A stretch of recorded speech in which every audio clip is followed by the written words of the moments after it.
ఇట్లాగ వస్తుంటాయి. వాటికి మనం డబ్బులు పెట్టి పెట్టించుకుంటాం. వాళ్ళకి అక్కడ అట్లా చేయించుకోలేరు. మళ్ళీ దీనికి ఒక రిపోర్ట్ పై అధికారులకు పంపించి ఆ తర్వాత చేయాలి. ఈ లోపు వీళ్ళు చేయించేశారనుకోండి, పై వాళ్ళు బిల్లులు రిలీజ్ చేయాలి.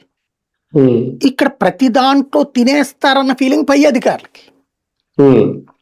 అలాగే వీళ్ళేదో తినేస్తున్నారని మళ్ళీ ఇందులో వాటా కోరుకునేది లోకల్ మీడియాలో. వీళ్ళందరికీ తినబెట్టడం కోసం పిల్లల కడుపు మార్చి పెట్టేటటువంటి వార్డెన్, వాళ్ళందరికీ పెడుతున్నాం కాబట్టి మనం కూడా కొంత తింటే తప్పేంట్లే అనేటటువంటి ఆలోచన మరికొంత. ఓవరాల్ వ్యవస్థ చిన్నాభిన్నంలో అందరి పాత్ర ఉంది ఇక్కడ. దాన్ని సిన్సియర్గా ఎప్పటికైనా ఆలోచించాల్సినటువంటిది. నేను ఇంతకు ముందు ప్రస్తావించాను, ఇప్పుడు ఆ వెహికల్స్ ఉన్నాయి కదా జగన్ టైంలో, రేషన్ వెహికల్స్, అట్లాంటి వాటికి వాడచ్చు కదా, ఇట్లాంటి వాటికి మంచి వాటికి.